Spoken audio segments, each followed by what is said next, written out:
มาทุกคนมื้อนี้สิมาเว้าเรื่องขนาดเด้อทุกคนเด้อก็คือมีคนหันถามข้อยเข้ามาอีกแล้วเนาะเพิ่นถามข้อยว่า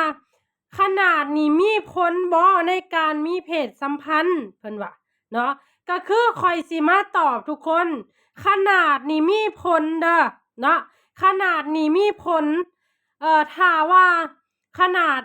49ลงไปนี่เนาะ49ลงนี่ทุกคนมันจะเฮ็ดบ่มีความรู้สึกเลยเนาะมันจะเฮ็ดให้บ่มีความรู้สึกเลยถ้าว่า52 56นี่เนาะทุกคนเนาะก็สิมีความรู้สึกก็สิมีความรู้สึกอยู่แต่ก็ยังบ่คักได้ถ้าจะให้คักน่ะนะทุกคนเนาะก็คือ57 58ขึ้นไปเลยเนาะ57 58ขึ้นไปเลยนี่สิคักเนาะแต่ว่าพวกที่ว่าน้อยบ่ต้องเสียใจเด้อเจ้าฮู้ว่าตัวเองขนาดน้อยหรือว่าจู่ๆเจ้ามันน้อยเนาะเจ้าต้องฮู้จักใส่ลีนเนาะต้องฮู้จักใส่ลีนต้องฮู้จักเบี่ยงเบนความสนใจไปทางอื่นเบี่ยงเบนความสนใจไปทางลีนเนาะลีนนี่ต้องเลียให้เป็นได้เนาะคันเลียบ่เป็นก็บ่มีผลประโยชน์เนาะต้องเลียให้เป็นต้องใส่ลีนให้เป็นรองจากลีนลงมาเนาะปากก็มีผลได้ใส่ดูดเนาะใส่ดูดใส่หยังก็ว่ากันไป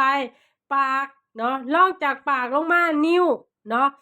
ต้องใส่ให้มันครบเบิดได้ในการมีเพศสัมพันธ์ครั้งหนึ่งนี่ในการมีเพศสัมพันธ์ครั้งหนึ่งหรือว่าในการแตบกันครั้งหนึ่งนี่ข้อยอยากให้ซุมเจ้าหันใส่ครบเบิดเลยเนาะใส่ครบเบิดเลยแนวใดเนาะต้องมีการเล้าโลมขั้นตอนทำอิฐต้องมีการเล้าโลมต้องมีการใส่นิ้วเนาะต้องมีการเลียต้องมีการใส่ปากเนาะบ่แม่นสิตับอย่างเดียวได้ทั้งแบบว่าทั้งเอวนี่ตับอยู่แต่ว่าปากนี่ก็ต้องใส่ไปนำเนาะต้องฮู้เคล็ดลับได้ในการจะมัดใจผู้หญิงนี่ในการจะเฮ็ดให้ผู้หญิงพอใจนี่นะแล้วบางคนหันก็บ่เกี่ยวกับขนาดแต่ว่าเกี่ยวกับว่าแตกไวแตกซ่าบางคนหันเนาะบ่ทันฮอดหน้าที่แตกเนาะบางคนผู้ชายมักเป็นเด้อโดยเฉพาะผู้ชายที่ใช้ชีวิตอยู่กับเมียมาเฮิงแล้วมักเป็นมักแตกไวฉะนั้นข้อยจึงเว้าในหลายๆคลิปแล้วเนาะว่าให้ฝึกจังใดฝึกอดฝึกกลั้นเนาะมียาที่มันเสริมกำลังเสริมอิหยังก็ซื้อมากินแล้วสิมาสรุปให้ฟังว่าขนาดมีผลบ่มีผลเนาะมีผลในการมีเพศสัมพันธ์แต่เฮาสามารถใส่นิ้วได้ใส่ปากได้ใส่ลิ้นได้เพื่อเป็นการช่วยเนาะถามว่าผู้หญิงพอใจบ่พอใจคือเก่าถ้า